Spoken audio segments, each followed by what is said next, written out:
por un lado revisan si pueden estos cuadernos de trabajo de Sechimex. Tenemos ahora el último número que salió hace un par de días sobre los dos autores de la Universidad de Puebla, las sombrías perspectivas de China en el Mediano Plazo, y parte de un debate, una discusión en China y fuera de China. Está disponible como PDF y los invito mucho también a participar. Les hemos dado ahí estos trípticos de esta red académica en América Latina y el Caribe sobre China. Hicimos el año pasado un evento ahí con casi 600 personas, 130 conferencias, y haremos hasta ahora abierta la convocatoria para participar en 4 ejes temáticos: de la economía, política, medio ambiente, cultura y aprendizaje del chino. Entonces, inscríbanse, participen. Es una buena ocasión, yo creo que para trabajar con mucha antelación. Cierra la convocatoria el 4 de enero del 2016. Entonces, creo que no hay excusas para no participar. Será acá en la Ciudad de México, ¿no? Y por último, los invito mucho a revisar el ciclo de conferencias. Tenemos un grupo de conferencias muy interesantes y seguramente con un buen grupo de opiniones de ponentes muy diversos. Con mucho gusto estaremos ahí recibiendo en un par de semanas, el 8 de abril, a Gómez Tornejo del Colegio de México. Va a estar después Rolando García Alonso, que son de conocer, ex cónsul general en Shanghái, buenos cónsules. Ahí sí es ex, ¿no? Le siguen llamando cónsul. Es cónsul, entonces no es ex, es cónsul. General en Shanghái hace muy poco, con una larga trayectoria y muy interesante experiencia en la relación México-China. Y después tendremos otro grupo de ponentes. Particularmente les llamo la atención: el mayo 13 estará el embajador de Japón en México, hablando sobre esta relación triangular México-Japón-China. El día de hoy, pues muy contento de que nos acompañe Carlos Domé. Muchas gracias por tu tiempo. Carlos está ahí viajando intensamente entre México y China continuamente. Yo les recuerdo, Carlos es licenciado en Letras Modernas acá en nuestra casa de estudios. Ganó algunos estudios que habrán participado en este concurso de oratoria del Puente Chino que se sigue haciendo anualmente. Tiene un grupo de estudios en la Universidad de Lengua y Cultura en Pekín. Y sobre todo yo destacaría, por lo menos desde hace 10 años, por ahí me corriges y me podrás plantear ahí con mayor detalle, pero desde hace más de 10 años está residiendo en China. Trabajó de 2006 al 2008 en lo que era todavía la Consejería Comercial de Bancomex en Shanghái. Posteriormente, de 2009 al 2011, trabajó para la Consejería Comercial de Pekín, y desde el 2013 constituye en Hong Kong la empresa de consultoría de negocios OFI, y se dedica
recuerdo, la dinámica es una presentación de una media hora, 45 minutos, para después tener un intercambio con los participantes que asisten.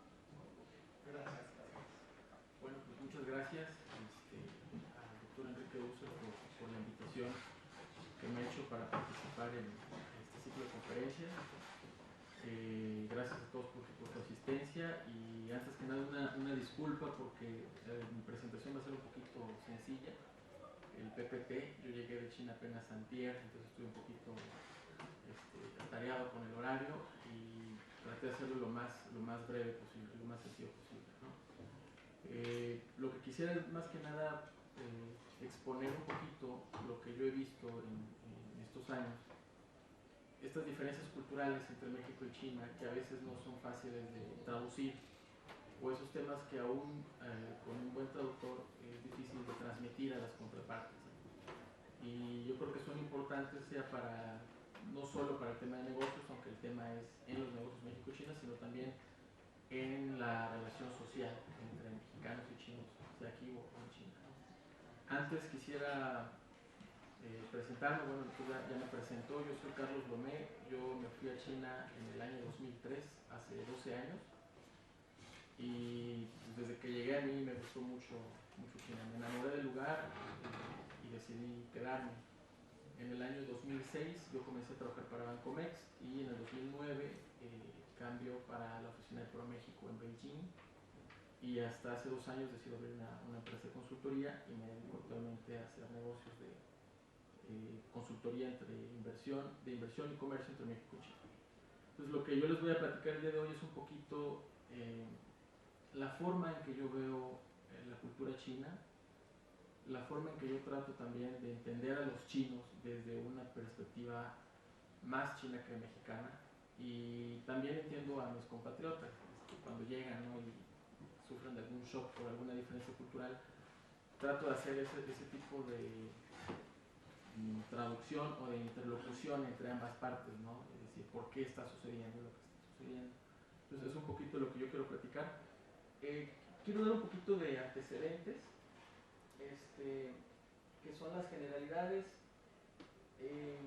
hablar un poquitito de Confucio, de la China moderna, y en eso espero no tardar más de 5 minutos porque no quisiera que fuese una plática ni de filosofía china, ni de historia, ni nada. Eso solo como antecedente, creo que es muy importante que lo tengamos en mente, para después pasar a la que sería la visión occidental de una China homogénea, y ya después entraría en lo que para mí sería el tema más importante, que son las diferencias lingüísticas y culturales dentro de China, las características del idioma, características de la cultura y la influencia en las relaciones sociales comerciales.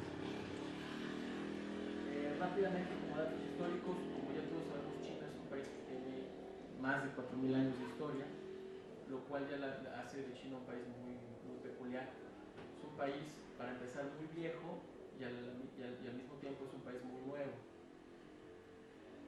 Un dato importante es Confucio, que como podemos ver, lo que enseñó era la buena conducta en la vida, que el Estado cuidara de su pueblo con caridad, justicia, respeto al gobierno. Y Confucio, como podemos ver, estamos hablando de hace de 2500 años atrás. La dinastía Han la pongo abajo de Confucio porque es el momento en que toda la filosofía de Confucio se hace como la ley, por así decir, se hace regla general de toda China. Y este es un detalle importante porque en la vida actual de China vemos cosas que tienen que ver con la filosofía de Confucio.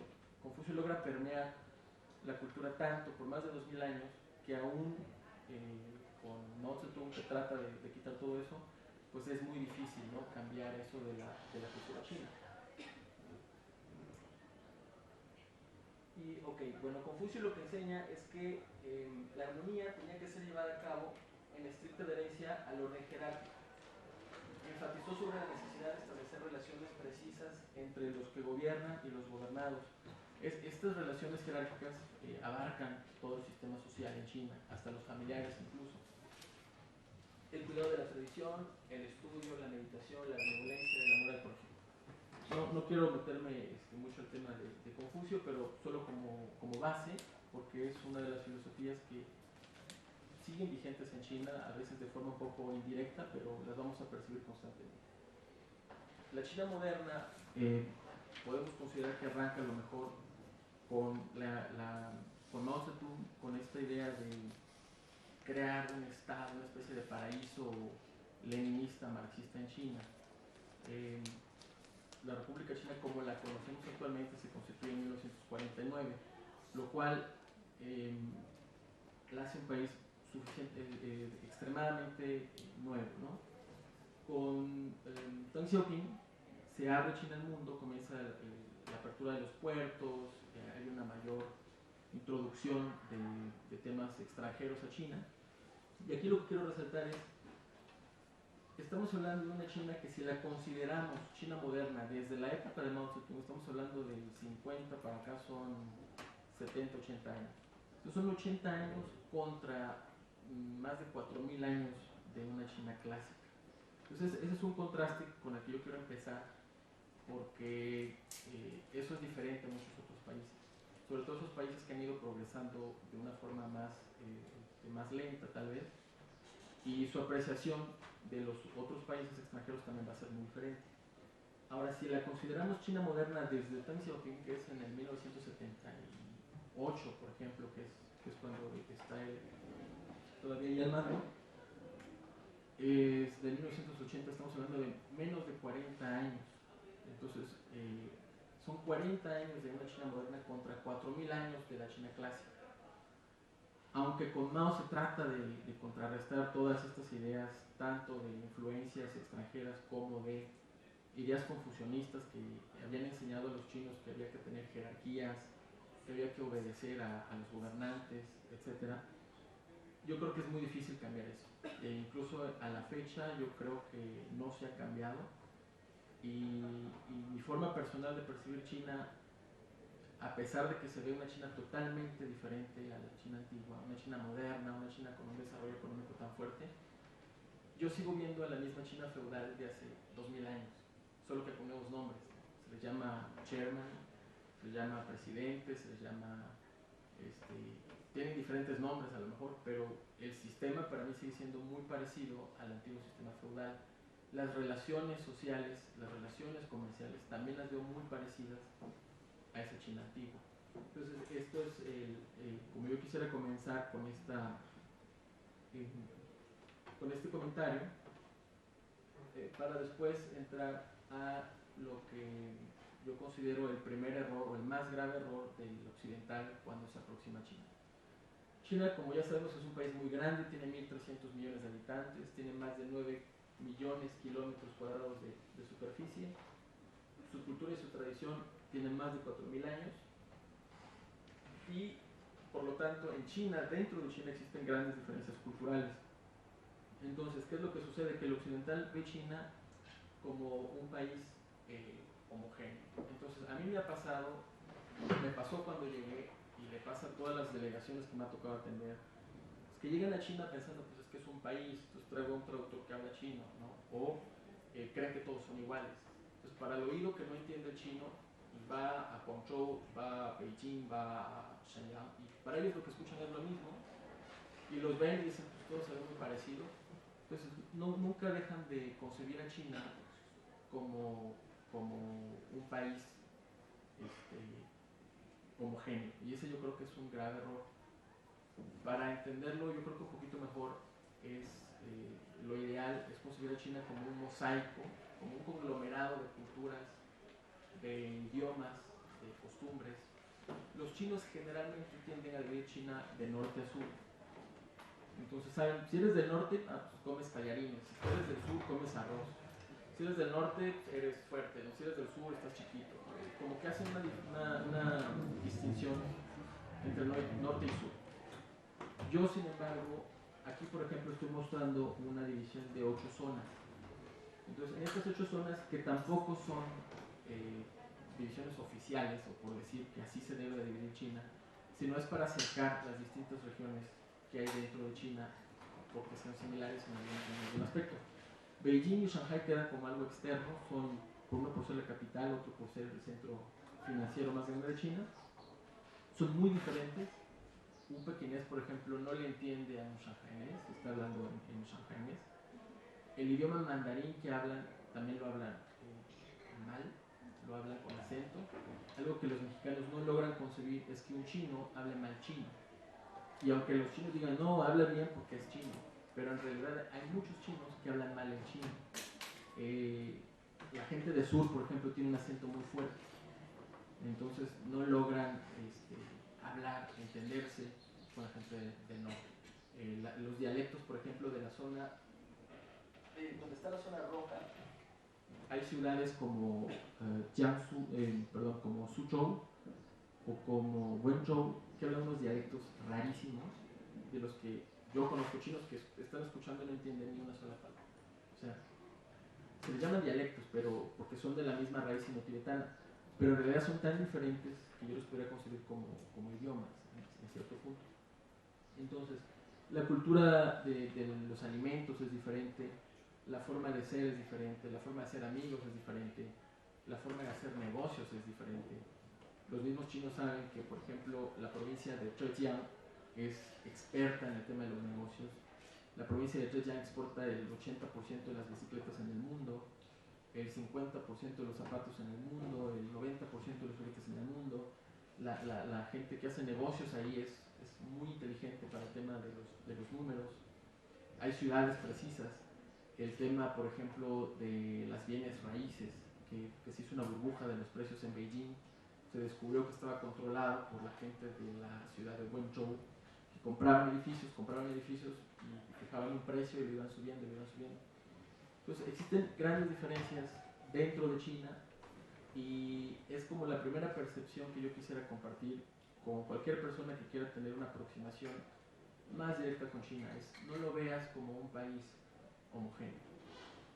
Políticamente, bueno, es un país, pero velo como un conglomerado de pequeños estados, ¿no? Si vas a hacer, por ejemplo, algún negocio, piensa bien pues a qué provincia vas, a qué ciudad vas, y eso te va a ayudar también para saber decidir, bueno, a qué traductor me llevo. A lo mejor prefiero llevarme un traductor local. Yo he estado en reuniones donde llevan un traductor que ha vivido 5 años en Beijing y la persona que habla es de Hong Kong y habla con un acento de cantonés muy fuerte, no le entiende. Entonces, de momento suceden este tipo de inconvenientes, ¿no? Y la gente no entiende, dice, pero si los dos son chinos, ¿cuál es el problema? ¿Por qué no se entiende? Entonces, esta sería mi primera recomendación. El tema del idioma, bueno, el idioma oficial es el chino mandarín. En teoría todos lo han estudiado. La gente que ya mayor a 60 años a lo mejor en su provincia no lo estudió, pero cualquier joven universitario actualmente debe de hablar mandarín. Por eso se dice que, bueno, si hablas mandarín en China, la hablas. La realidad es que lo hablan con un acento muy fuerte y hay gente que no lo habla muy bien. El primer dialecto más fuerte que hay es el cantonés. Va a haber mucha gente en el sur que hable cantonés, pero existen otros, yo le pondría 10 dialectos fuertes en China: el sichuanés, el shanghainés, el dialecto de la provincia de Fujian, que sería el Hakka, el Kejiahua, los dialectos de Huizhou, Sichuan. Si nos vamos más hacia la parte occidental es más difícil porque está la provincia Uigur de Xinjiang, ni siquiera es de la misma raíz sino-tibetana, hablan otro idioma, hablan muy mal el chino generalmente. Entonces es demasiado complicado, ¿no? La forma de entenderse entre ellos es el mandarín, pero siempre va a haber hay un poquito de diferencias. Viene el tema del mandarín hablado con acento, el acento de la gente local o con el acento extranjero es muy difícil que lo entiendan frecuentemente. Yo, en mi experiencia fue que hace 12 años, yo estudié chino desde el 2001 y en el 2003 yo sentía que ya hablaba bien chino, entonces fui por primera vez a China y nadie me entendía, ni yo les entendía. Entonces es un shock cultural porque lo que yo había aprendido aquí era supuestamente mandarín y llego a Beijing, tomo un taxi y el taxista me dice China, ¿no? Pues, que es como en acento local, como pequinés, ¿no? ¿A dónde vas? No entendía nada. Entonces este tipo de shocks van a suceder frecuentemente. Una porque no entendemos cómo hablan y otra porque traemos un acento extranjero muy fuerte. En el tema de la escritura, bueno, ahorita lo vamos a ver. El tema de la escritura, bueno, primero, bueno, el idioma, el mandarín es tonal, como ya sabrán muchos que hayan estudiado chino. Eso lo hace más difícil. Hay 4 tonos en mandarín y un sin tono. Y la diferencia en el tono hace la diferencia del sentido. Entonces, algo mal dicho, algo con un tono diferente, le hace dar otro sentido. Por ejemplo, el jiei son 3 significados totalmente diferentes. Entonces, eso lo hace un poquito difícil, ¿no? La forma en que China ha tratado de romanizar el alfabeto ha sido a través de un sistema que se llama pinyin, que es este que está aquí. Entonces, muchos extranjeros, cuando empiezan a estudiar chino, por ejemplo, creen que con pinyin la van a librar, por así decirlo, chino. Y eso no es cierto. Es muy difícil. O sea, el pinyin es parte de un sistema de aprendizaje del chino, pero no es la forma en que un extranjero pueda llegar a comunicarse con chino escrito. En realidad el chino escrito, como lo podemos ver, existe actualmente sistema de escritura simplificada, que es la del medio, y la tradicional, que se usa solamente en Hong Kong y Taiwán, creo que en Singapur también. Y la caligrafía, que hay varios tipos de caligrafía, no hay una forma establecida. Entonces, también entender un chino que escribe a mano es mucho más complicado que leer la letra de molde, la de imprenta. Eso es en cuanto al idioma. Entonces, en resumen de lo que acabo de comentar es un país muy grande, es un país con una tradición de 4.000 años de historia, un idioma muy complicado, es complicado incluso para los chinos mismos, y para el extranjero puede ser más difícil. Si no se tiene un buen conocimiento del chino, lo más seguro es que no le entiendan y que no entiendan nada, ¿no? Entonces eso complica un poquito las cosas, lo que requiere siempre del apoyo de un asesor o de algún traductor. Lo que yo voy a comenzar a platicar ahorita es ya más bien del tema de cultura, algunos datos que yo creo importantes para cualquier extranjero que quiera aproximarse a China y entender un poquito del porqué de las cosas. Lo que yo pongo aquí son características de los chinos que vamos a ver en el día a día y que en el momento de negociaciones, sea por temas comerciales, de inversión o por cualquier otro tipo de relación que haya con el extranjero, van a estar a la vista y el extranjero frecuentemente no va a entender, ¿no? Entonces, la primera es el tema de la cara, el mianzi, que es una especie de honor occidental. Pues en China la cara es muy importante y eso hace una gran diferencia Occidente con China. Occidente está muy acostumbrado al tema de las críticas constructivas.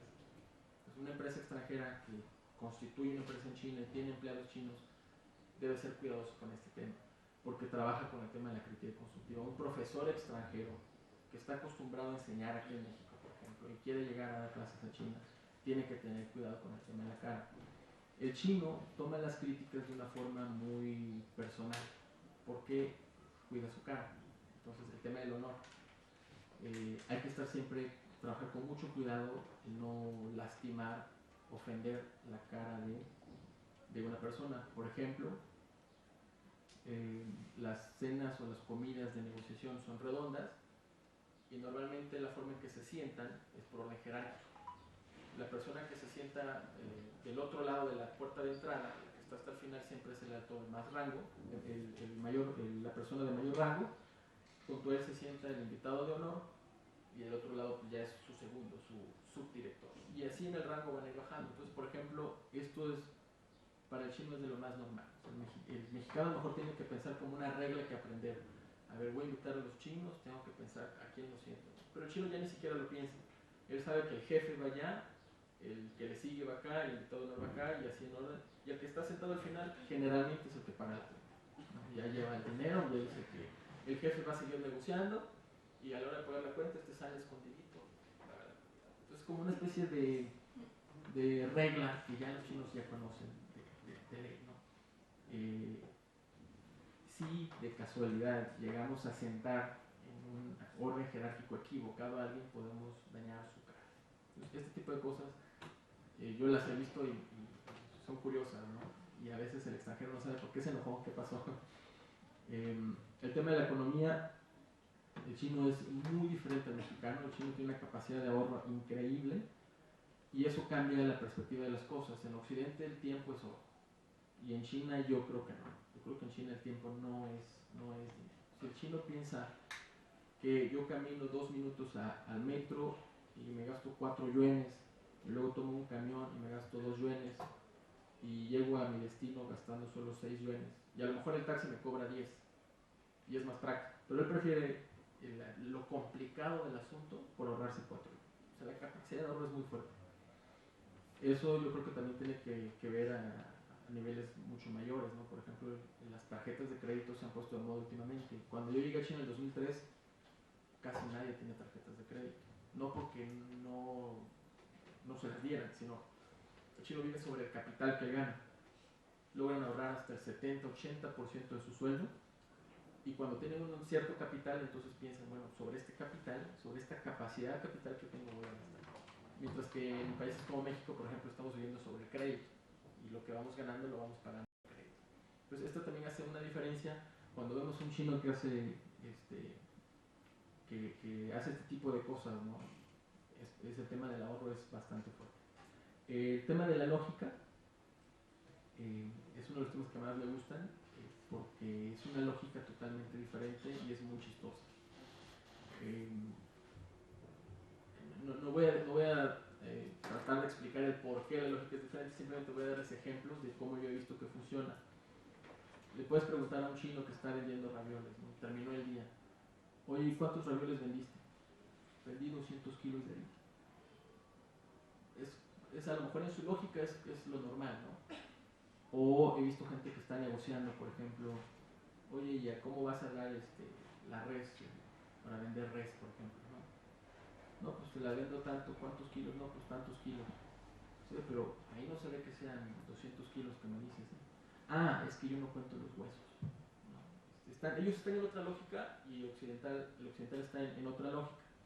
Eso, por ejemplo, ha generado problemas en temas de comercio. Y a mí me ha tocado empresas mandan a pedir máquinas y dan lo obvio por obvio, ¿no? Y llega sin el cable, por así decirlo. Entonces, pues no me dijiste que lo querías con cable.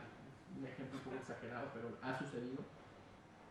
Y en el tema del comercio, por ejemplo, yo creo que sí hay que ser muy obvio en lo que nos parece incluso obvio a nosotros. Con chino es totalmente diferente.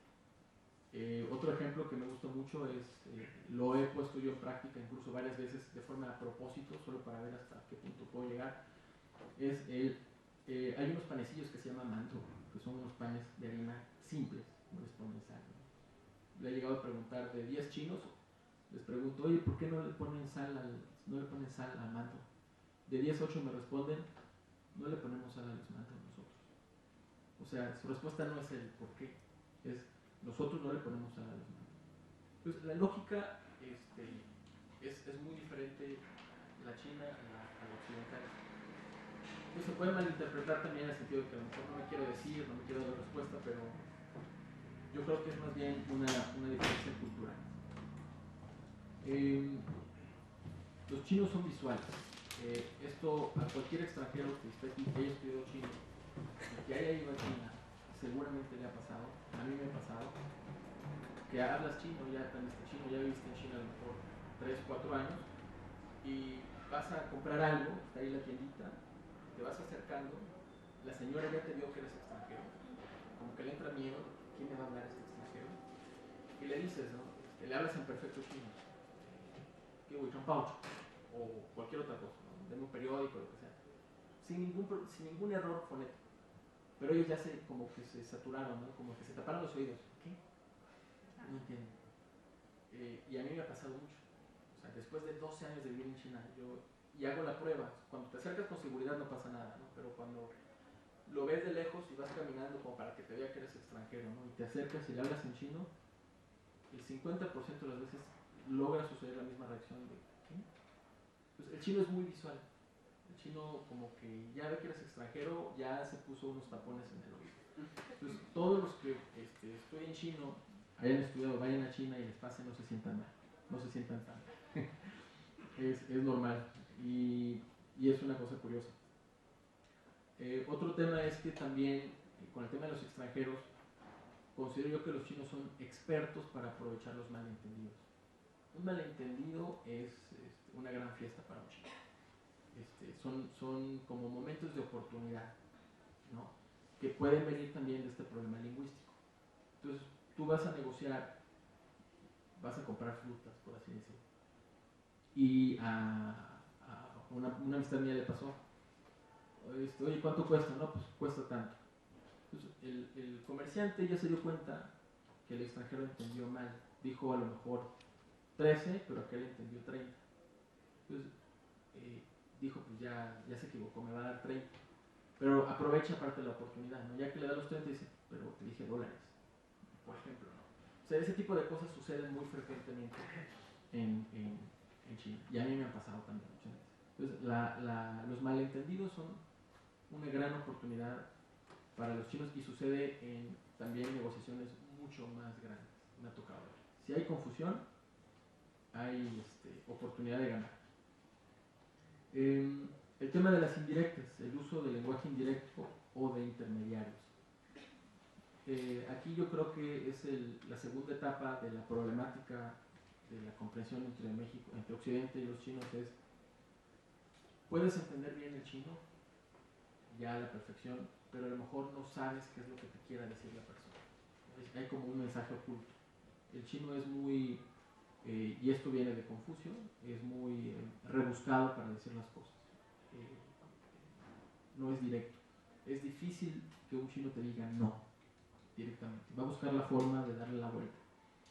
Entonces, las indirectas son pan de cada día en China, independientemente de que hable uno bien el chino. El mensaje va a estar insinuado o oculto en lo que dice.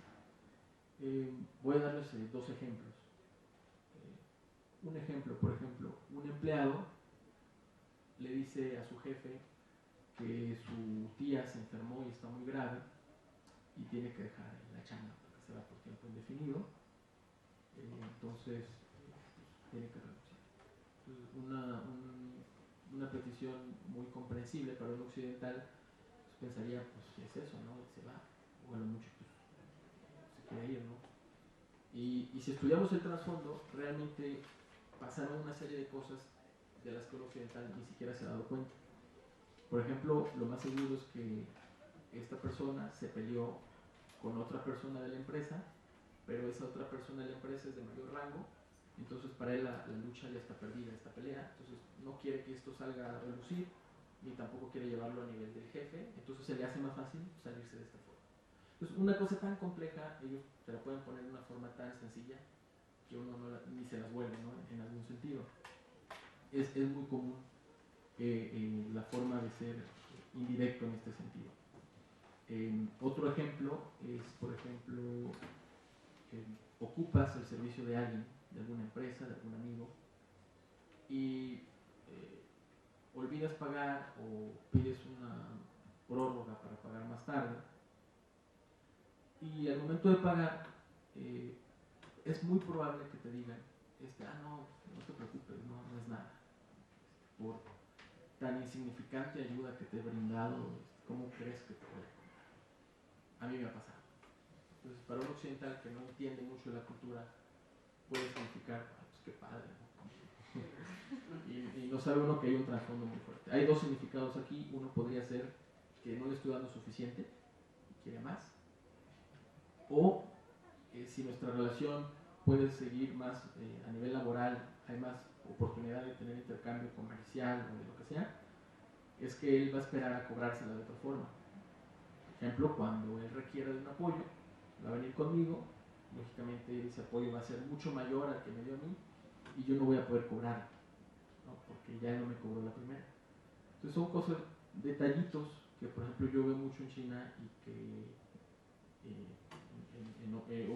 los mexicanos que me ha tocado tener a veces no entienden el por qué, ¿no? Por qué está sucediendo.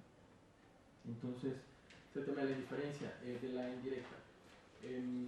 Aquí quisiera decir que para poder entender entonces se requiere no solo un conocimiento del idioma, sino también tener una gran capacidad de deducción, como estar adivinando. Y muchas veces con el tema China es necesario estar en China para estar todos los días ahí con el día a día con ellos para ir aprendiendo. El tema de la modestia es también increíblemente importante. Es, por ejemplo, los chinos son modestos, muy modestos, también es un tema de Confucio. Es frecuente que te den un halago por algo. Por ejemplo, un extranjero que sabe decir hola en chino, ¿no? Saludos al chino, ni hao. Te va a decir, oh, qué bien hablas chino. Good. No sabes decir nada más que ni hao. He oído extranjeros que dicen xie xie, y eso está mal. En China se debe decir, no, ¿cómo crees? Hablo bien mal. No, estoy aprendiendo. Entonces si tú dices xie xie, oye, estás muy bonita. No, ¿qué hablas? Entonces va a decir ella, nadie, no estoy bonita. Aunque ella dice, sí, estoy bien bonita. No, estoy más o menos. Entonces el tema de la modestia va a estar muy frecuente en toda la vida de los chinos.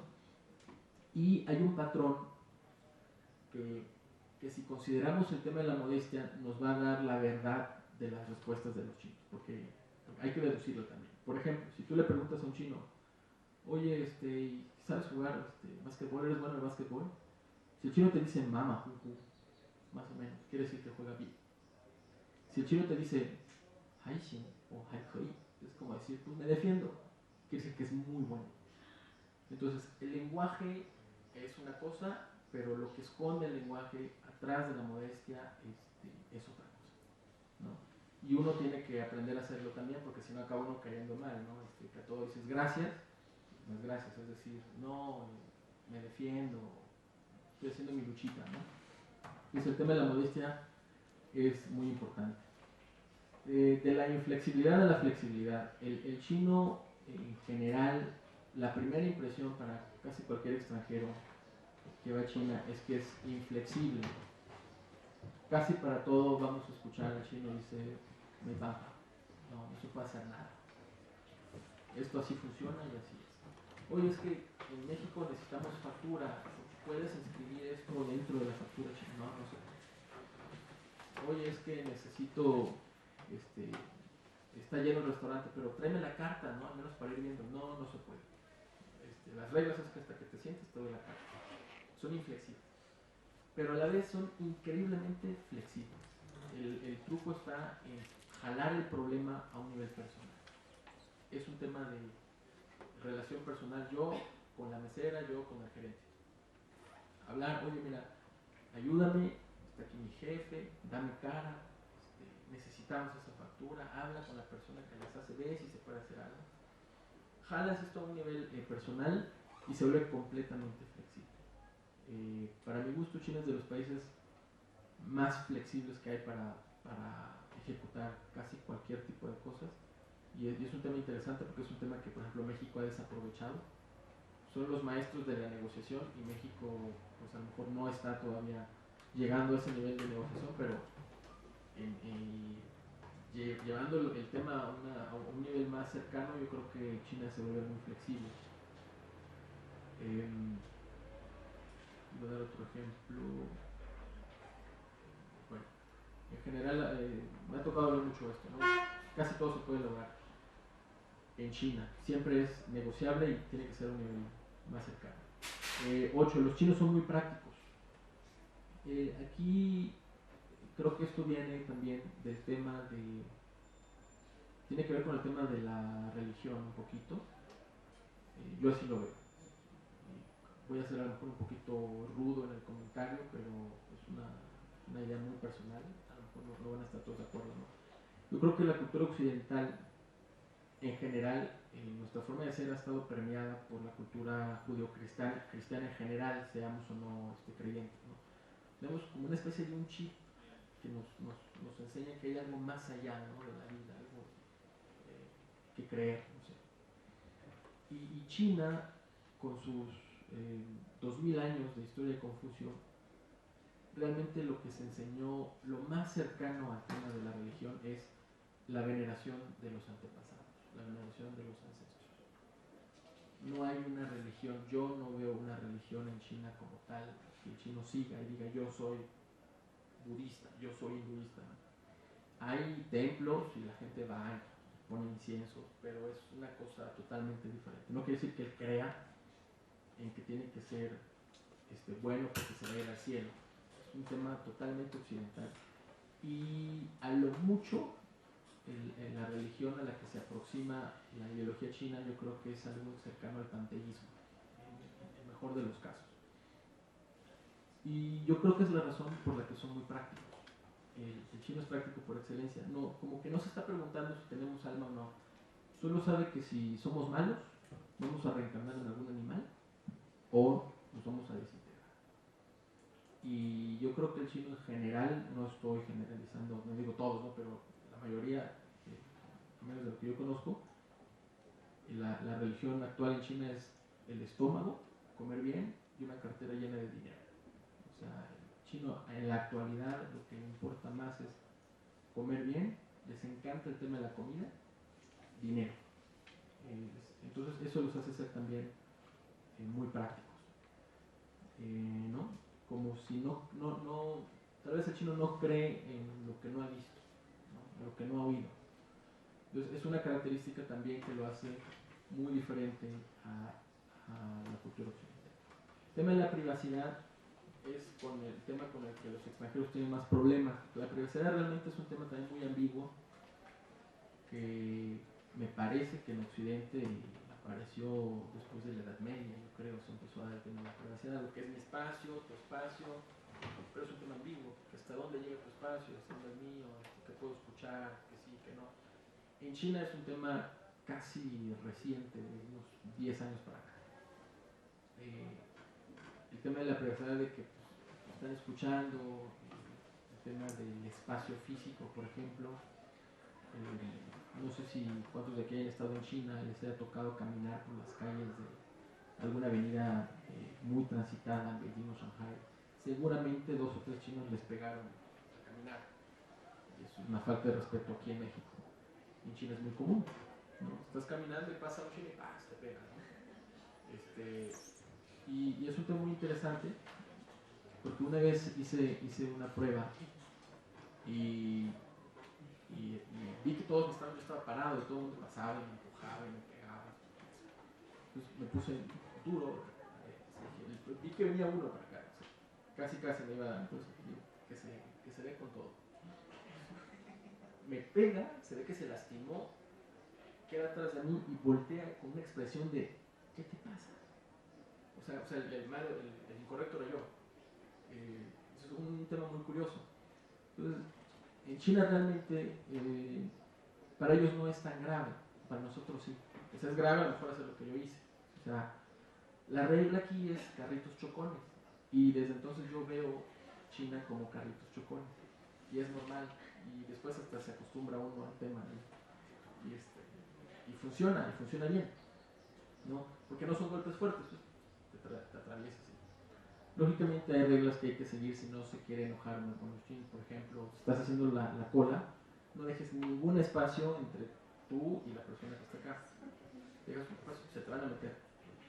Pues aprendes la regla, pues me le pego lo más que pueda, no sé. Entonces, son como una serie de reglas no escritas o reglas no hechas ley, ¿no? Pero que así funciona el país. El tema de la piedad filial. Tema que viene también de Confucio y también es muy importante porque en la ideología china pues nadie piensa en dejar su casa sin pensar en volver. O sea, la idea del chino es salir de casa, ganar dinero y volver a casa exitoso. La idea de volver a casa. La cultura occidental, por ejemplo, enseña que vas a dejar a tus papás y te vas a unir a tu mujer, ¿no? Es como una especie de casi ley que todo el mundo sigue aquí. Y en China la importancia se le da mucho más a los padres. Esto se llama amor filial, se llama xiao, que es una de las leyes enseñadas por Confucio. Y es muy fuerte.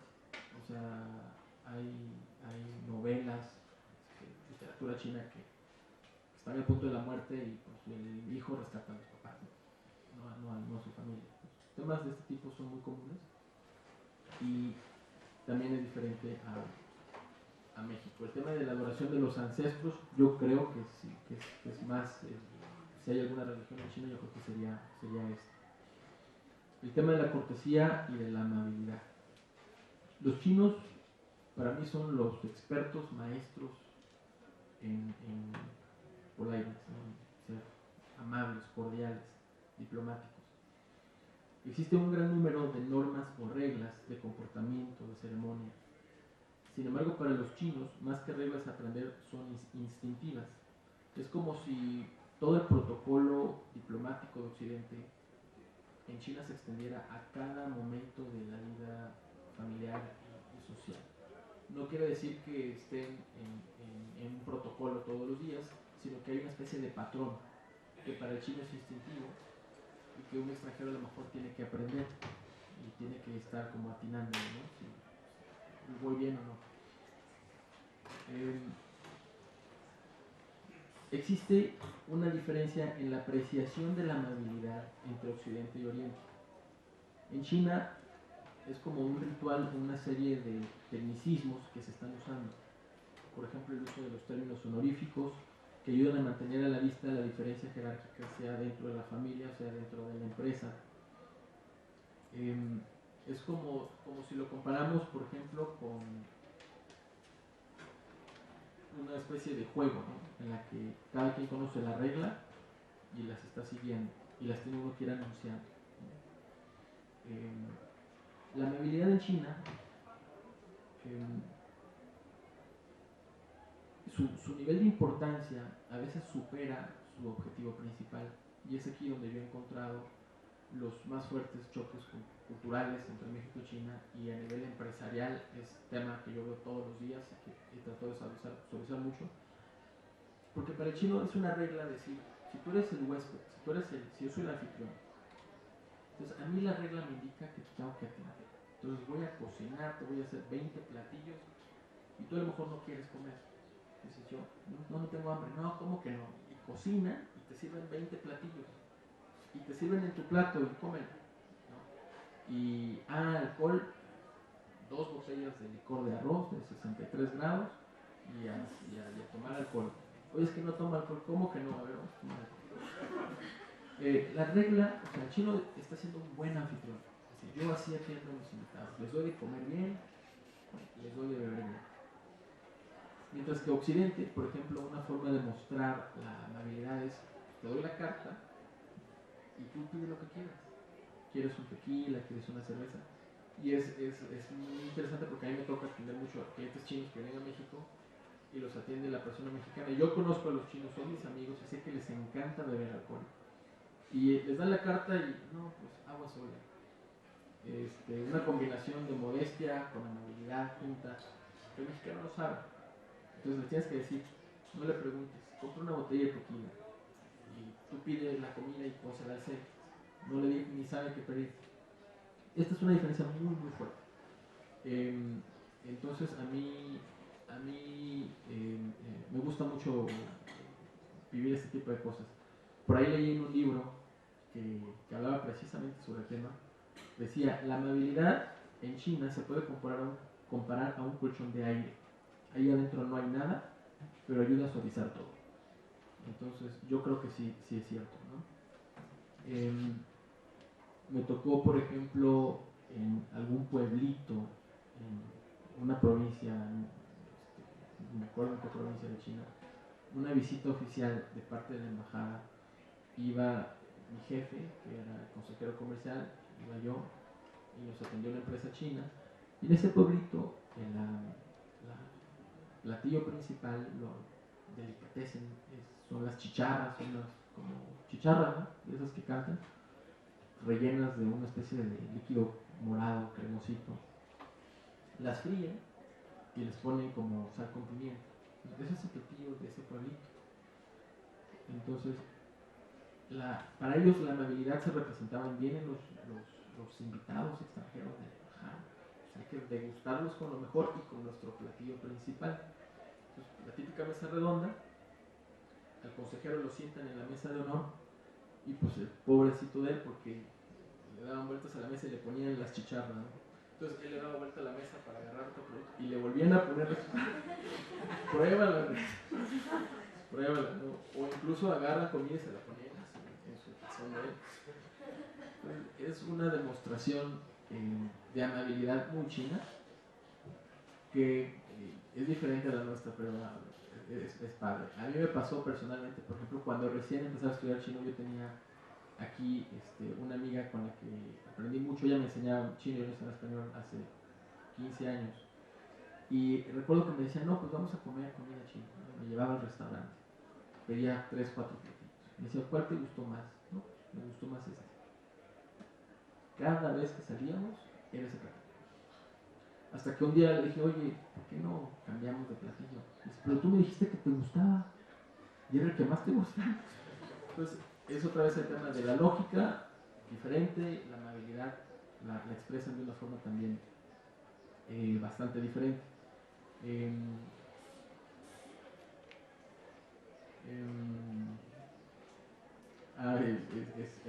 Sucede también cuando, por ejemplo, uno muestra su insatisfacción, que dice, no, pues es que yo no quiero comer y me estás dando, no quiero alcohol. Entonces uno se muestra insatisfecho, es peor, porque van a decir, esto no te gustó, te traemos más. Y también me ha pasado. Entonces, ahí yo recomiendo mejor aclimatarse a las cosas, ¿no?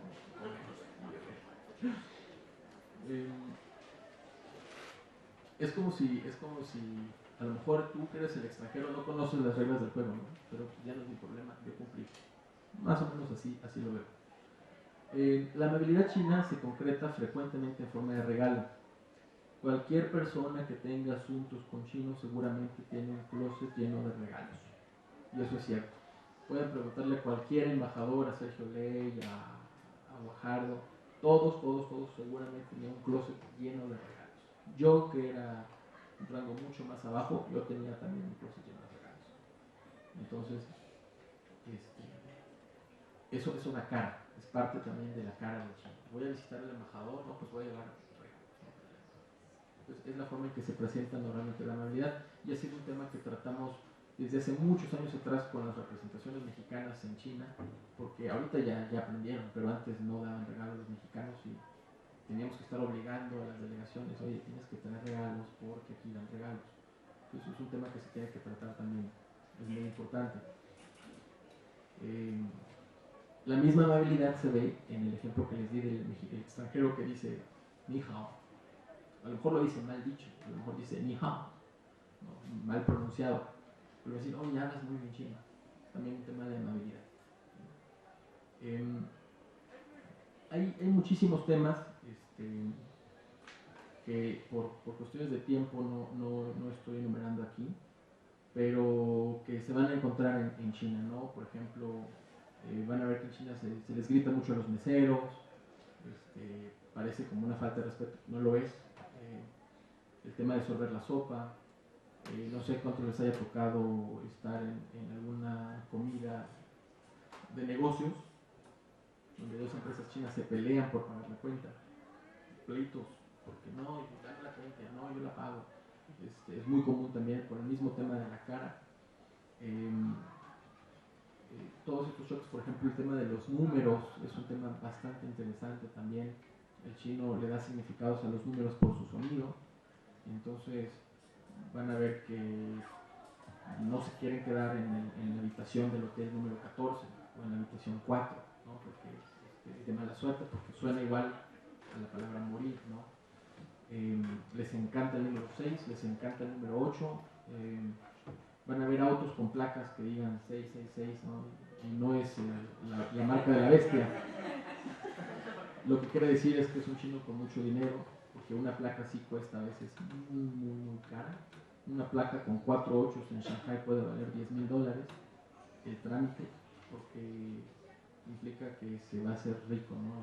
La palabra, el número 8 implica riqueza, hacerse millonario, porque suena parecido el número 8 pa a la palabra fa, es ganar dinero.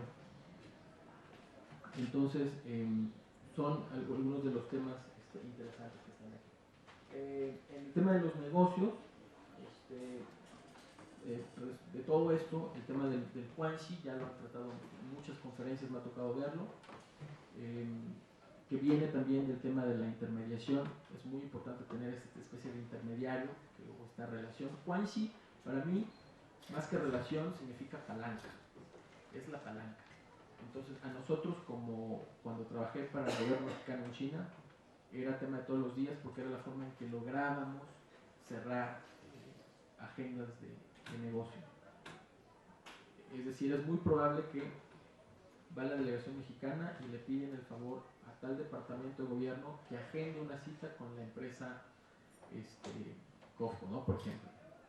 Y no se la den, no, es que el director no está, no va a poder. Entonces le pasan la tarea a otro departamento, ¿no? Y buscan, no, queremos una reunión con el director porque viene una empresa mexicana muy importante. No se la dan. Pero siguen con el indicado, con el intermediario correcto, el que tiene la relación, el que tiene el Guanxi, por así decir, la reunión sí se da, ¿no? Y me ha tocado verlo, y veo al director y digo, no, que estaba de viaje. O sea, se pueden lograr muchas cosas a través del famoso Guanxi en China. En el tema de los negocios, pues bueno, se recomienda llevar tarjetas de presentación traducidas al chino, que sea una buena traducción del nombre, porque es una traducción fonética, entonces no poner cualquier carácter, buscar el carácter, tener un buen asesor al respecto.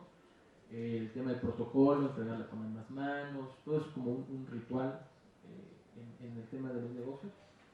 Cómo llamar a los chinos, por ejemplo, se llama por su apellido y por su cargo. En las reuniones tiene que haber siempre similitud de rangos, y a nosotros nos pasaba, por ejemplo, si iba de visita un subsecretario y pedía reunión con una persona de rango ministro, no se podía. Entonces nuestro trabajo era garantizar que los rangos eran equitativos, ¿no? Y los departamentos de CCPIT o MOFCOM hablaban a la embajada, decían, a ver, ¿es rango ministro, es rango viceministro, qué rango es, ¿no? ¿Y quiénes vienen? Y así se podía agendar ya una reunión bien hecha. No se puede quedar mal al respecto, es de muy mala educación decir que viene el secretario y al final mandarles al director del departamento, ¿no? Eso es grave, y ha sucedido ya anteriormente. Y la última frase es una apreciación muy personal, que también es cuestionable, pero yo en los años que he estado en China he descubierto que son más poderosas, son más fuertes, son más importantes las relaciones personales que las institucionales en China. Y yo lo he vivido. O sea, es un tema importante porque creo que en el fondo, a lo mejor en México es un poco parecido, pero es totalmente diferente al estilo americano. El americano, para nada, creo que es al revés, ¿no? Es más el tema institucional que el tema personal. Y en China es un tema de confianza, que también viene en confusión. Este es el banquete, así son las comidas normalmente de negocios. Algunas recomendaciones para los que estén haciendo negocios en China y vayan a algún banquete por allá. Lo que había comentado, que poner atención en el asiento. No es de mala educación sorber, no van a darle carta a cada uno. El tema del licor chino, van a beber mucho. Todo esto es parte como ya de la cultura de negocios, de la cultura empresarial china. Es difícil que uno se libre. Una vez más, hay excepciones, ¿no? Pero generalmente así funciona. Como conclusiones, lo que yo quisiera comentar es, para entender China, o mi truco para ser como el intermediario entre ambas culturas, ha sido el descubrir que hay parámetros diferentes en ambos países. Imaginemos, por ejemplo, que la misma palabra, lo doy solo como ejemplo para que entiendan lo que quiero decir.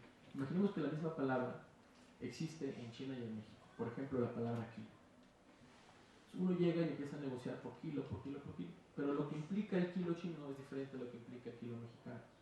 Entonces, lo que quiero decir es que más allá del conocimiento del lenguaje, de la palabra, del apoyo de un traductor que conozca el lenguaje, está el tema de la deducción y el tema del conocimiento del trasfondo de esta palabra, del concepto, de lo que estamos hablando.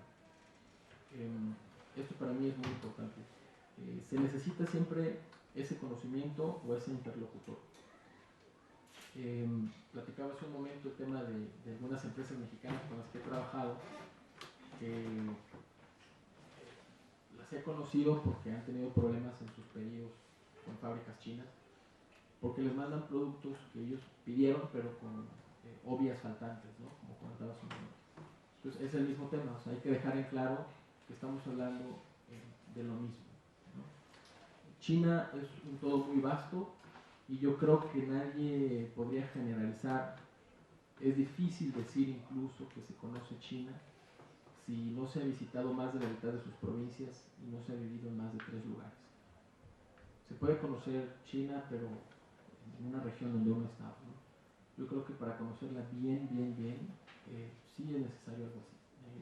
Haber viajado mucho dentro de China, ver las diferencias que hay entre cada uno de ellos y de ser posible vivir un tiempo en ciudades diferentes.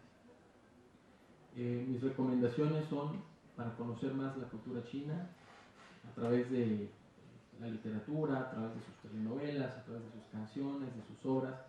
Y yo creo que un dato más, que es la clave, es a través de la familia china. Es muy difícil porque es difícil entrar, que te den acceso tan fácil siendo un desconocido a la familia china, pero si uno lo logra, yo creo que es el mejor lugar en el que uno puede conocer cómo funciona la cultura china. La base de toda China para mí son los clásicos confucianistas. Yo creo que mucho viene de la filosofía de Confucio y por tanto es un poco compleja. Para el extranjero a simple vista puede parecer contradictoria, pero si la analizamos por partes, si la vemos como un todo, como que todas esas contradicciones empiezan a encajar. Entonces eso es China, ¿no? Pues yo creo que básicamente es lo que les he querido comentar, mi experiencia. No hay mucho tiempo, hay muchísimas cosas que se pueden decir de China, es interminable todo el tema, muchos ejemplos que he vivido, por ejemplo, en temas empresariales, ¿no? Que hay choques culturales, pero bueno, no da mucho tiempo. Espero que les sea de ayuda y cualquier duda que tengan, pues estoy a sus órdenes. Gracias.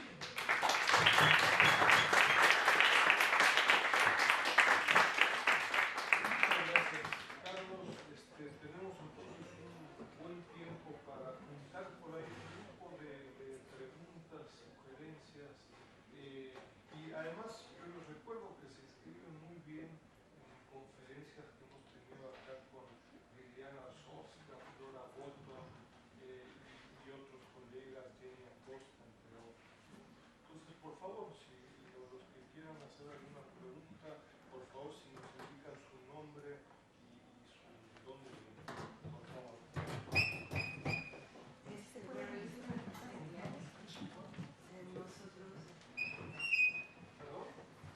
Yo soy Patricia Díaz, a sus órdenes.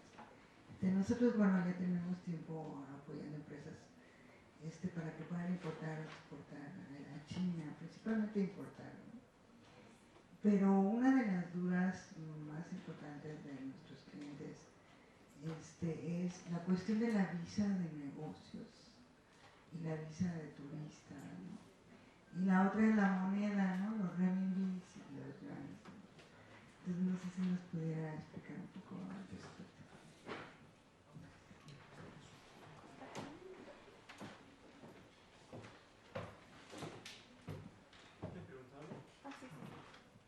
Yo tengo una inquietud, perdón, mi nombre es Laura Cedillo. ¿De dónde? No lo vengo de un lugar en particular, de la Ciudad de México, sí, gracias. He visto que algunos proyectos con China se han venido abajo, por lo menos así es como se ven, que sería el tren México-Querétaro, Dragomar, y no recuerdo en este momento qué otro proyecto, pero realmente no estoy informada o no hay información realmente respecto a cómo China está reaccionando ante esa situación. De pronto me parece un poquito extraño que no se ve un movimiento de parte de ellos. No sé si tú me puedas informar al respecto. Muchas gracias.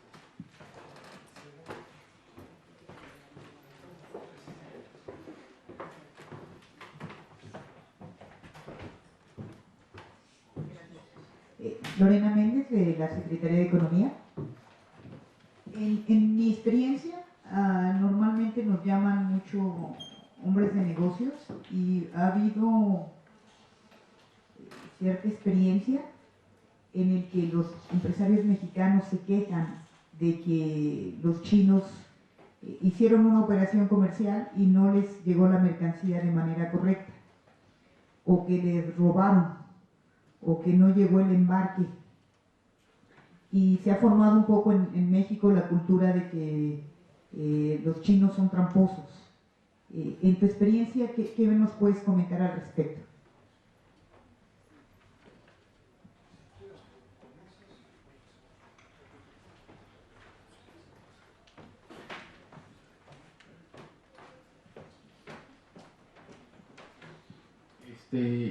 Bueno, el tema de visado yo no soy experto en ese tema. Incluso cuando estuve en la Embajada de México en China, como es un tema delicado, a nosotros, como éramos la sección comercial, nos tenía incluso un poco así como aislados. O sea, el tema de visas es muy delicado y lo manejan muy cerrado, ¿no? Ellos. De visas mexicanas para chinos, ¿no? Y de visas chinas para mexicanos, pues tampoco sé cómo está muy bien, pero es relativamente fácil. Bueno, hay mucha gente que viaja a China y tramita su visa sin ningún problema, ¿no? Creo que es 10,000 veces más fácil tramitar una visa china para un mexicano que para que un chino le den una visa mexicana. Eso sí es un hecho, ¿eh? No soy experto. El tema de la moneda, pues en China se maneja el renminbi o el yuan, ¿no? Que está ahorita a 6 por dólar. Con el peso sería como de 2.3 pesos por yuan chino. Se le llama, el nombre oficial es renminbi o yuan. En chino coloquial le dicen kuai, ¿no? ¿Cuántos kuai no cuesta? Ese tema de la moneda. Esa era la pregunta, ¿verdad? Sobre la moneda. Bueno, lo que pasa es de que nosotros en algunas ocasiones nos cotizan en yuans y en otras en renminbi. Es lo mismo. Pero sería lo mismo. Es lo mismo, sí, exactamente. Y es raro que los coticen porque las empresas exportadoras ya todo lo hacen en dólares. Todo lo hacen en dólares. Es muy, muy raro que les coticen en yuan. Bueno, lo que pasa es que la gente va y compra ahí, sobre todo en los mercados locales. Okay. Entonces es donde los cotizan en renminbi sobre todo. Por eso. Pero es lo mismo, finalmente. El otro tema, a mí también me parece muy interesante el tema de estos temas de inversión con México y China. Y a mí me da mucha tristeza porque yo por 4 años en cierta forma representé a mi país, ¿no? Tratando de jalar a los chinos. Mi trabajo era atraer la inversión. En un año tengo la estadística del 2010. Visité 350 empresas chinas en Beijing nada más, de las cuales el 30% era tema de inversión, el otro 70% era tema de comercio, y se hizo un trabajo muy fuerte. Se está haciendo, respondo por el trabajo que se hacía en la oficina en Beijing. Lo que hace aquí el gobierno, tengo mis dudas, ¿no? Es una estructura muy, muy definida, pero al menos allá se hizo mucho trabajo para jalar a las empresas, y ese tipo de cosas pues sí dañan un poquito la imagen. Ahora yo conozco a 2 o 3 personas que estaban muy emocionadas por el tema del tren, porque no por el proyecto mismo, sino por toda la derrama económica, la oportunidad para el que vende cualquier parte del tren, las llantas del tren, para que haga mantenimiento al tren, o sea, iba a generar tantas cosas.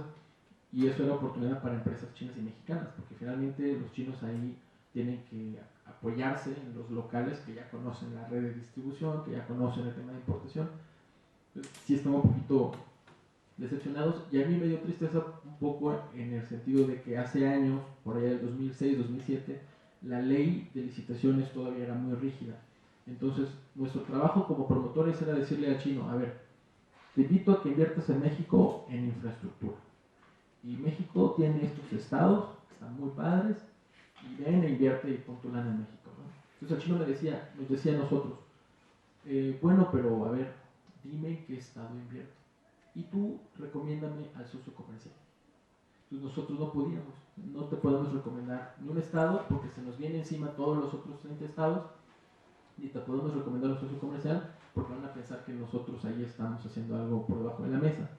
Entonces, es un trabajo incompleto, lo estamos haciendo a las medias, por así decir, porque en China no funciona así. China es un país, funciona solamente con el Partido Comunista. Muchas empresas fueron cambiando de ser estatales a paraestatales, y hasta la fecha las privadas siempre tienen ahí a alguien del partido que está dirigiendo, ¿no? Entonces todo está apoyado por el gobierno. El gobierno chino piensa que si el gobierno está del lado de la empresa, si el gobierno chino te está diciendo asóciate con esta empresa china, quiere decir que él ampara a esa empresa. México por muchos años no pudo hacer eso. Decía, ven, pero ahí tú arréglate tú solo. Y vas a licitar y a ver si ganas. Este chino no lo había hecho, me decía, no, dime si la voy a ganar o no, o al menos dime con quién me asocio para entrar.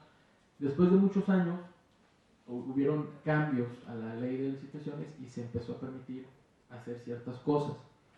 En el año 2011-2012, la empresa GIA visitó China, de hecho yo estuve con ellos, y negociaron el proyecto del tren con 2 empresas chinas. La primera empresa china declinó, y la segunda es la que todos conocen, que es la que ganó el proyecto. Y me dio gusto estar en esa negociación, porque en esa visita, no sé si se sepa aquí, a lo mejor ya estoy dando información que me debe dar, ¿no? Pero en esa visita estuvo presente el secretario. Entonces, los chinos, al ver al secretario de Comunicaciones y Transportes junto a la empresa que va a invitarte a ser socio para participar en un proyecto, le da toda la tranquilidad del mundo, porque le dice, ese proyecto es nuestro. Y el gobierno está apoyando a esta empresa mexicana. Entonces, cuando se dio el proyecto y yo lo escuché, me dio gusto. Porque aparte yo estuve en 3 de las primeras reuniones que se llevaron a cabo en China, y yo vi que sí fue de apoyo el que un secretario visitara. A México anteriormente hacía esto un poco mal. Mandaba una delegación de gobierno sin empresas, y luego a las empresas sin gobierno. Y siempre les dijimos, no lo hagas así, mándalos juntos. Y hasta hace 1 año y medio, 2 años lo empezó a hacer. Y yo creo que empezó a funcionar. Tan es así que la empresa china se vino, invirtió y contrató empleados, y se vino en grande, ¿no? Entonces, es una verdadera lástima, ¿no? El tema del tren y el tema del Dragon Mar. Y yo, mi perspectiva de mis amigos empresarios chinos que conozco es de mala imagen, ¿no? Yo estaba negociando, tengo otro negocio que estoy haciendo para el tema de minería no ferrosa, y mi socio en China me dijo, oye, pero si un estado, un país no cumple su palabra, ¿qué me puedo esperar de las pymes? Entonces, sí es grave, ¿no? Yo creo que es algo grave. Sí, aunque sabes que mi pregunta iba enfocada en que aparentemente algo que se había concretado no se llevó a cabo, pero a ellos los veo muy tranquilos.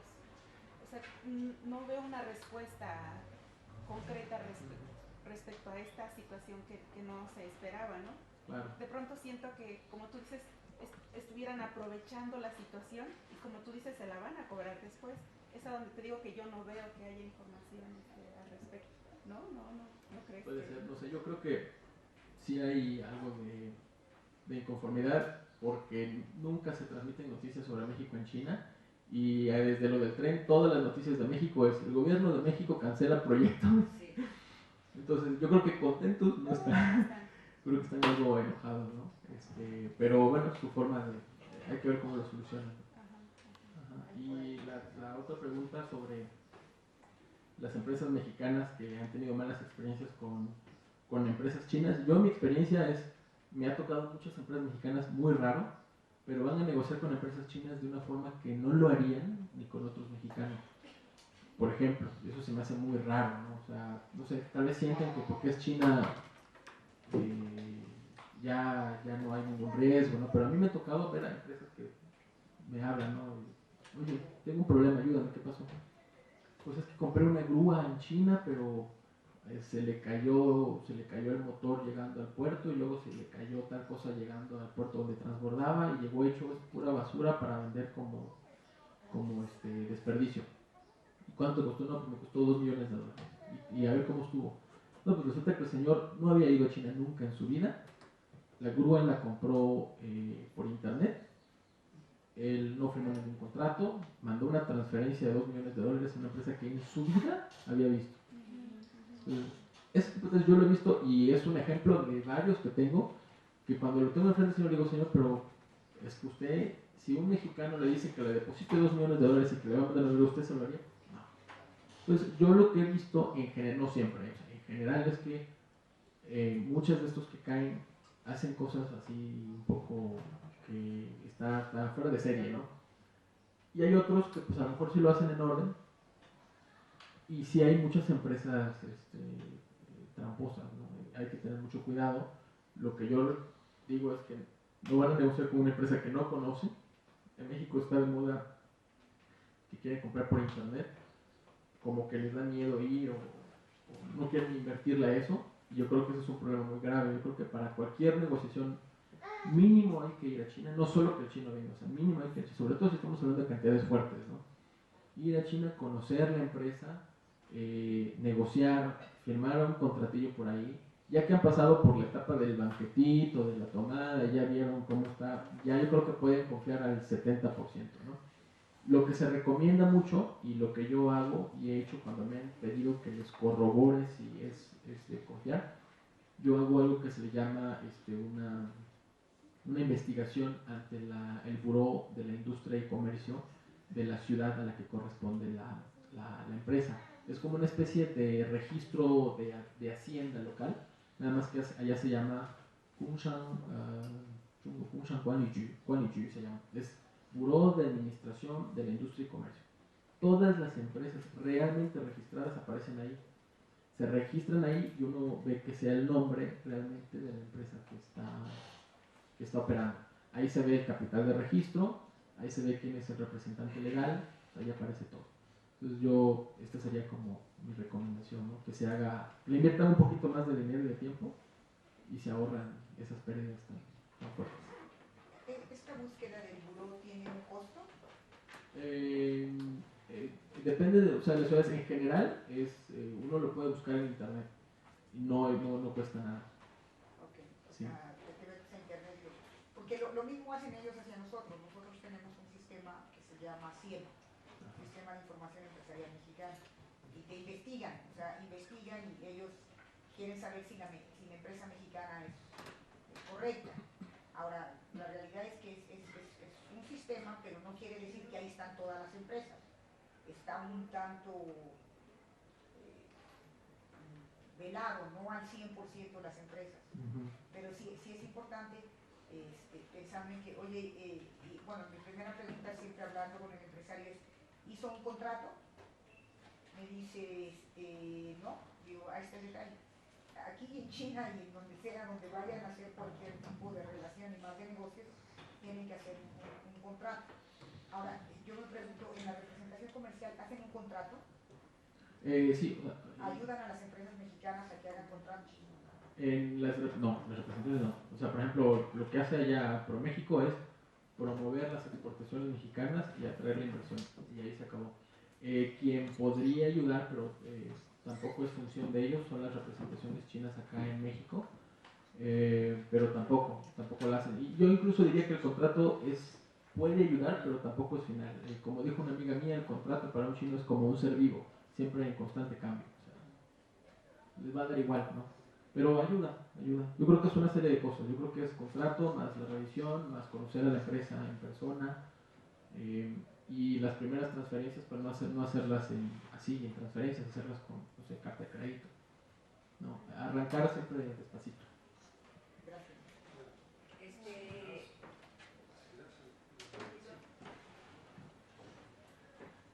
¿Me puedes explicar un poquito más acerca de la... soy Raquel Córdoba y también estoy aquí en la Ciudad de México con una compañía que quiere empezar con importación de productos de Shenzhen específicamente. Este punto que acabas de mencionar de la carta de crédito, si me lo pudieras explicar un poquito más, y qué época del año es más factible para poder ir y poder visitar la compañía en China. Esta pregunta yo.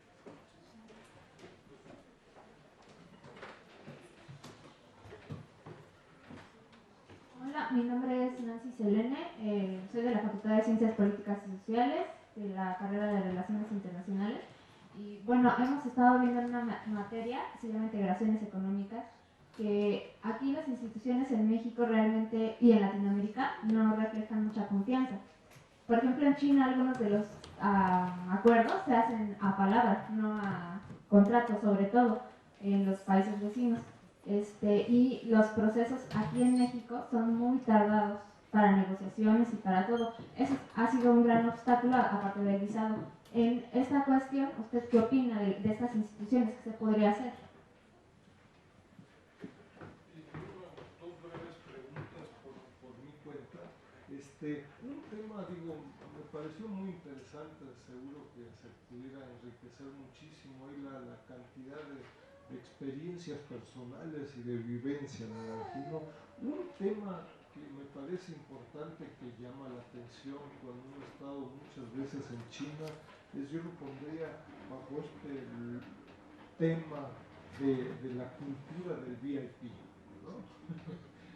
Que tiene que ver con el guanxi, que tiene que ver con relaciones de la China moderna.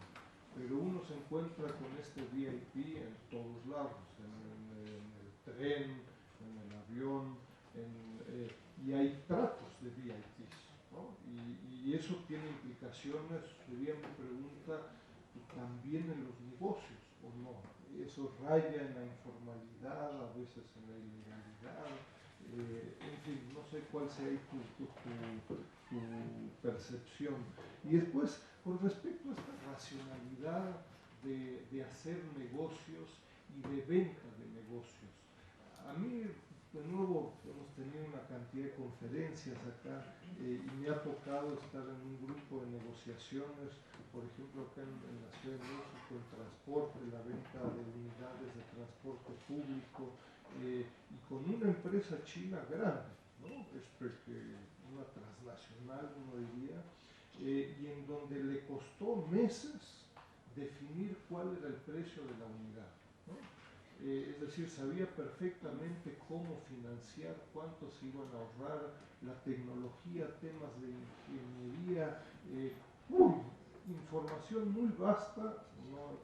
Y producida por esta empresa, fabricada, no era algo que se estuvieran inventando. Pero la pregunta de la contraparte acá en México, bueno, está bien, ya entendí, me das financiamiento, ¿cuánto cuesta una unidad? Y una vez, dos veces, impresionante que en términos de esta racionalidad pareciera que prácticamente la venta no era tan importante, sino que era más importante iniciar con una relación comercial y lograr una relación de crédito en donde cuánto salía la unidad parecía no ser tan relevante y en donde constantemente uno poniéndose los pantalones del funcionario, pues ya la cuarta o quinta y no, sabes que estos no sé a qué se dedican, ¿no? Entonces no sé si también es tu experiencia y cómo confrontar a eso ante diferentes racionalidades. Yo quiero comprarte 1 o 100, ¿cuánto sale? ¿No? Y sin encontrar una respuesta concreta. Entonces, ¿cómo hacer negocios ante racionalidades tan diferentes?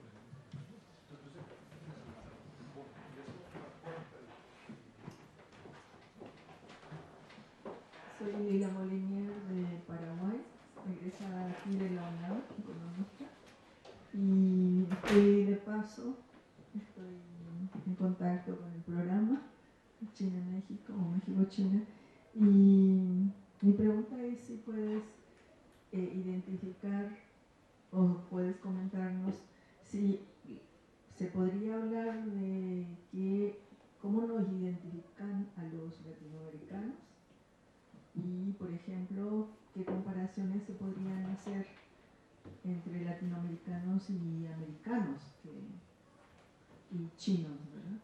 Para los negocios.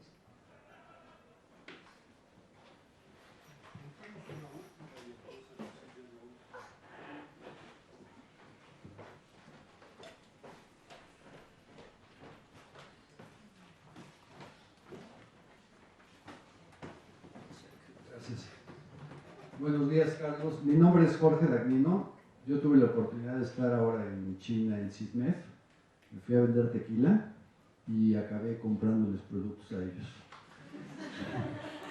Me di cuenta que vender tequila en China es imposible, porque en la China continental ellos toman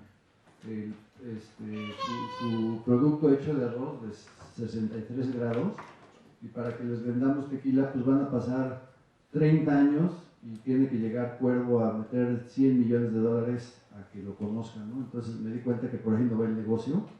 La verdad es que fuimos 15 tequileros y pues la experiencia fue muy buena. Todo lo que comentaste lo viví. Y pues bueno, dije, pues vamos a hacer negocios al revés, ¿no? Que eso era lo que no pretendemos. Y con la empresa que ya cerró operaciones y que viene en tránsito mi mercancía, me costó 90 días salir de China por un permiso que no tenían los que me vendieron. Pero finalmente pues ya lo logré, espero que llegue bien. Pero mi pregunta siempre fue, yo negocié con Shenzhen y acabé pagando en Hong Kong. Entonces les pregunté, oye, espérame, pues yo estuve en Shenzhen, dame la cuenta de un banco en Shenzhen, ¿por qué te tengo que depositar en Hong Kong? Y me dijeron, no, pues tú deposita en Hong Kong. Digo, yo estuve en la fábrica, me fui a comer con ellos, bueno, me invitaron ahí a tomar té con ellos, y la verdad es que sí me dieron mucha confianza. Desde el día que fui hasta el día de ayer en la noche, todos los días he tenido comunicación con ellos vía WeChat, porque allá no puedes ver Facebook, no puedes ver WhatsApp, allá tienen su sistema y lo podemos ver aquí. Entonces son de las cosas que jamás me imaginé que todos los días iba a tener comunicación con ellos por alguna situación, ¿no? O sea, salen mil cosas cuando compras un producto allá. Entonces, mi gran duda era por qué Hong Kong y Shenzhen.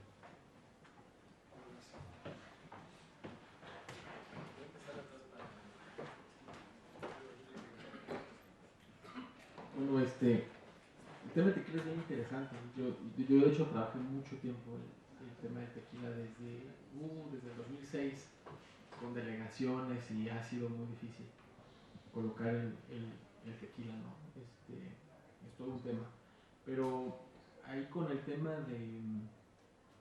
o sea, finalmente siempre es necesario ser precavido con la empresa, aunque den confianza y todo, ¿no? Hay que tener mucho cuidado en muchos aspectos.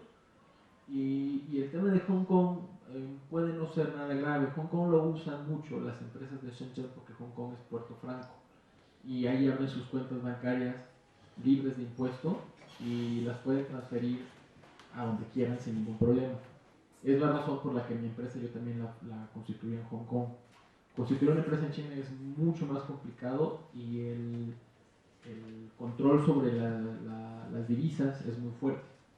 Entonces, por ejemplo, en China se tiene que reportar, voy a mandar tantos millones de yuanes, los cambian uno a dólares y esos dólares salen, ¿no?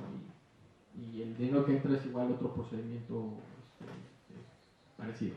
Y Hong Kong puede uno mandar pesos, dólares, yuanes, dólar hongkonés, lo que sea, y el procedimiento es muy práctico, muy rápido, y ellos de ahí lo transfieren a sus cuentas en cualquier otra parte de China continental, o lo dejan ahí o lo mueven al extranjero. Entonces Hong Kong, la razón, si es por un tema bancario, es por la facilidad de trabajar las cuentas bancarias en Hong Kong. Es normal.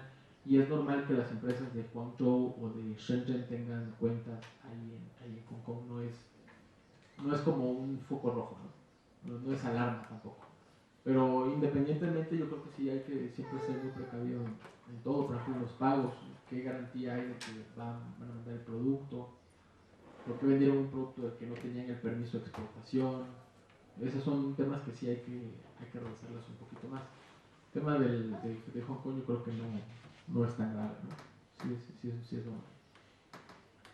Y el tema de cómo nos identifican está cambiando mucho. Cuando yo llegué a China en el 2003, no sabían nada de México, básicamente. Incluso en la universidad, o sea, me decían, oye, ¿dónde eres? Decía, no, pues soy de México. Me decían, es la provincia que está al lado de Xinjiang, ¿verdad? Está allá por sequía, hubo quien se acercó por Brasil, conoce mucho Brasil. Y los que, estoy hablando de hace 12, 13 años, ¿no? Ya eso ya cambió mucho. Pero sigue siendo escaso el conocimiento en general de América Latina. Se llega a conocer Brasil mucho más por el tema del fútbol.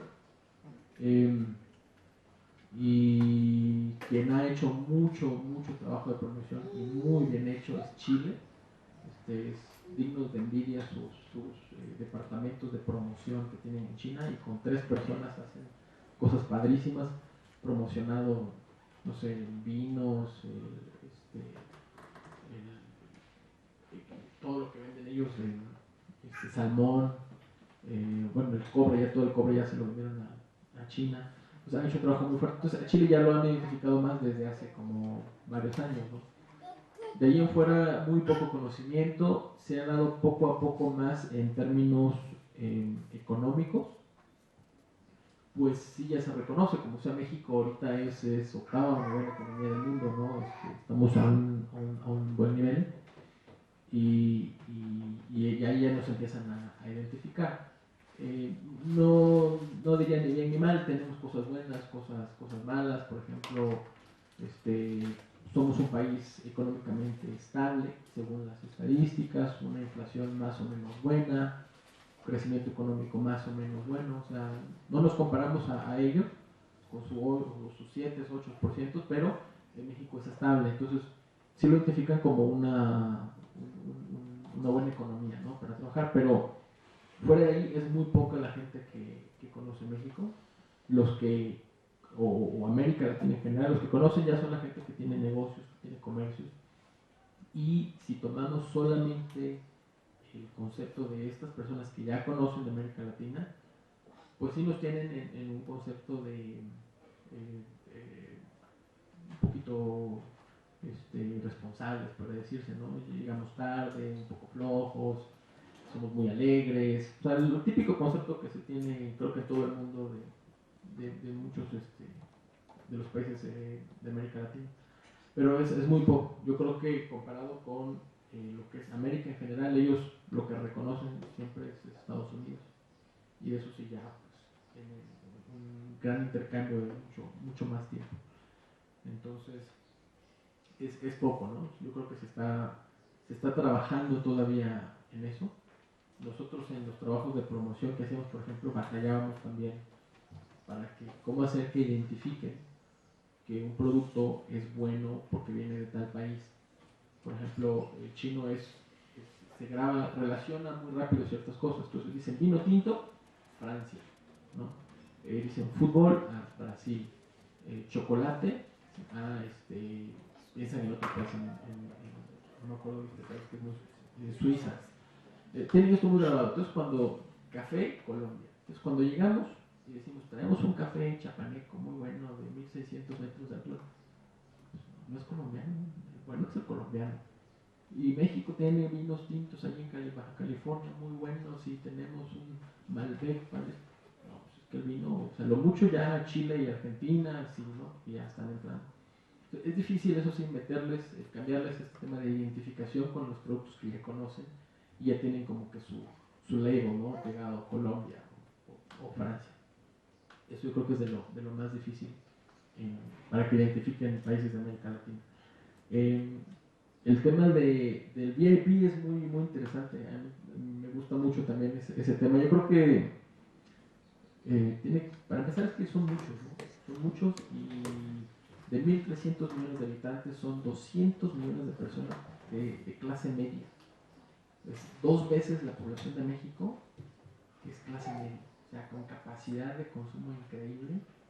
Puede comprar una casita, un carrito, cenar bien, o sea, es demasiada la gente. Entonces yo creo que eso también nos ha obligado al tema del VIP, y que ya hay un VIP, y hay un platino, oro, o sea, ya hay demasiados niveles porque los VIP se saturaron.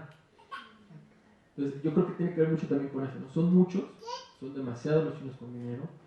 Hicieron un desastre a los precios de los autos, de los departamentos. Hong Kong ahorita tiene marchas porque todos los hongkoneses que viven ahí dicen todos los precios de Hong Kong están carísimos, porque todos los chinos continentales vienen a comprar y los precios suben. Entonces ese es un problema. Yo creo que son muchos, mucha gente con capacidad económica, y sí los ha ido obligando mucho al tema del famoso, bueno, pero este boleto te cuesta tanto, pero este es VIP, ¿no? Y en el VIP a lo mejor nada más te regalan un té, pero está el VIP y ese ya incluye masaje de pies, ¿no? Si quieres. Entonces le van subiendo mucho los niveles. En el tema de la cultura de los negocios yo creo que sí influye mucho el tema de sentirse VIP. Y yo creo que al chino le encanta sentirse VIP. O sea, le fascina. Yo en mi experiencia, porque al mexicano yo creo que a veces no tanto, ¿no? O sea, es lo mismo, ¿no? Vamos a pasar por el pasillo aquí o por allá, da igual. Y el chino no, el chino sí le pone mucha importancia al tema de que pues a lo mejor paga un sobreprecio, pero él es VIP. Los servicios también son muy diferentes. En la recepción en los aeropuertos, por ejemplo, me ha tocado ver los que son super VIP y esperan a la gente, llega al hangar el avión, baja la escalera y ahí están esperándolo, ¿no? Ni siquiera tiene que cargar su maletita, le cargan, lo suben al coche, lo llevan a la sala VIP del aeropuerto. Entonces el tema de los servicios también es muy fuerte. En China yo creo que en eso ha evolucionado mucho, no sé quiénes de ustedes les haya tocado estar en China y ver este tipo de cosas. O sea, ya están muy sofisticados en el tema de los servicios. Entonces yo creo que eso es también parte de lo que ha obligado a que se vaya creando esto del VIP, aunado a que a ellos les encanta, ¿no? Yo creo. Y en el tema de cultura de negocios sí, yo creo que sí influye bastante la sensación que se le da, que se le está dando un trato VIP a las personas.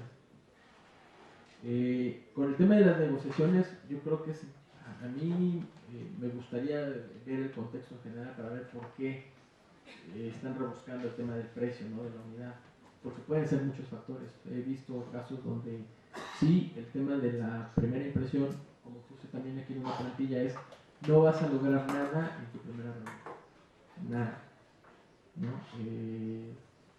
Normalmente, por ejemplo, a nosotros nos tocaba agendar una visita de gobierno y ya después se iba la gente de gobierno y venían los técnicos o los empresarios, igual era platicar. Y un dato importante que igual lo mencioné, si la junta era de 2 horas, 1 hora 45 minutos era de relajarse, echar relajo, platicar cómo está México y el clima y amenizar el tema. Los últimos 15 minutos ya entraban en materia. Como que importa mucho más el primer paso, ¿no? Esto de hacer la relación, el tema de la confianza, ya después se va el tema de la negociación. Eso sí es cierto, ¿no? Aquí en el caso de la empresa que me comentas, no sé, tendría que ver cuál es el contexto en el que está sucediendo todo eso, pero puede ser, esa uno de los motivos, puede ser un tema de negociación, o sea, no va a dar su precio por el momento, lo va a dar después. También es muy probable que sea un tema de mercado, no sé si ya ellos tenían a lo mejor estudiado el mercado, que quieran trabajar sobre el precio del mercado, ¿no? Serían muchas razones, pero siempre lo que yo veo es que hay que tomar cada caso de una forma independiente. La China general que yo veo es esta, así son, y sobre cada negociación hay que estudiar bien, ¿no? Dice el libro de El arte de la guerra, todos los chinos lo conocen, que no se debe de ir, ¿cómo dice la frase? No lo recuerdo bien. La idea es, uno cuando va a la guerra es porque ya está ganada. Si está perdiendo, ni va. Y eso se aplica al tema de la negociación también. Y yo lo he visto con los chinos. Por eso es feo lo del tren, porque eso ya estaba ganado. Entonces, ese tipo de que te digo que sí y luego que no, y el precio después te lo mando, yo creo que es parte también de eso, parte de la negociación. Y en el tema de la pregunta de Nancy, era sobre las instituciones mexicanas, ¿verdad? O sea, en general yo creo que México no está, hablando de la burocracia o de la estructura gubernamental que tenemos. Yo al principio estaba muy como desilusionado de cómo funciona mi país, porque sí, es muy difícil para los chinos tramitar visas. Me ha tocado ver empresarios de muy alto nivel que les niegan sus visas para México. A un directivo de alto rango de Huawei, por ejemplo, se la negaron. Mucha gente se la ha negado, ¿no? Empresas mineras son chinos que tienen cantidades increíbles de dinero, que lo que menos quieren es emigrar a México. Y la lógica del visado de México es muy rara. Yo no estoy de acuerdo con ella. Es una lógica rara. O sea, como que si quieren te la dan y si no, no.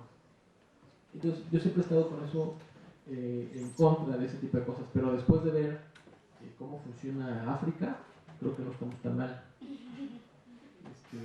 Ahí sí es un tema complicado. O la India, por ejemplo, ¿no? Yo creo que ahí la llevamos. El problema de México es el grave conflicto entre las relaciones también es que China hace las cosas todavía al estilo chino comunista, algo de que si es su empresa que la apoya, esta es la que va a hacer el proyecto. Y en México tenemos nuestra democracia que desgraciadamente pues, sigue sirviendo para hacer lo que no se debería de hacer, ¿no? Pero nos echa abajo todos estos tipos de proyectos, como el tema de las visitaciones, el tema de que una institución como ProMéxico deba de empeñarse en promocionar, pero no pueda recomendarle al chino a qué empresa ir. Con los tequileros nos pasaba, o sea, llevábamos delegaciones de 20 tequileros y el chino decía, ok, pero ustedes que son mexicanos, dime cuál es la buena, cuál no va a parar su producción, cuál va a solucionar el problema del metanol, y nosotros, pues es que nos van a colgar, ¿no? Lo que hacían algunos era recomendar a los grandes, decía, pues los grandes, y poco a poco los chiquitos van entrando atrás de los grandes. Entonces, tenemos muchos conflictos en el tipo de el sistema institucional que tenemos, ¿no? Yo creo que sí está atorando, está alentando la relación con China de cierta forma, pero yo creo que hay algunas cosas que también ahí pues no hay solución, ¿no? Porque ya es un tema de cómo funciona nuestro sistema. Yo creo que hay que buscarle. Y la otra es que también la empresa china que quiere, eso es lo de menos para ellos. O sea, la empresa china ve la oportunidad, ellos vienen, aunque no les digamos que vengan, ¿no? Vienen, invierten, vienen y compran. Y el último tema, el tema de las empresas que compran en Shenzhen. Y sobre la carta de crédito. Pues la carta de crédito es muy fácil, ¿no? Alguien me preguntó por ahí. ¿Sí? La carta de crédito es más segura porque es a través de un banco intermediario. Entonces tú le das el dinero al banco y cuando este señor ya puso el producto en el puerto, saca el BL y con el BL el banco sabe que libera su dinero. Entonces es como que hay un intermediario que te dice, a ver, ya agarré esto, ya le suelto la lana. Entonces usted está seguro. El problema de la carta de crédito es que es cara, hay que pagar por ella. Y ya después de 2 o 3 transacciones, si es de confianza, pueden usar transferencias. Y la época para ir por el año, pues a mí me gusta todo el año. El problema de China es que el clima es un poco extremo. En invierno hace mucho frío y en el verano hace mucho calor. Si van a ir a Shenzhen, yo recomiendo que sea mayo, junio o octubre y noviembre. Porque está rico el clima. Gracias.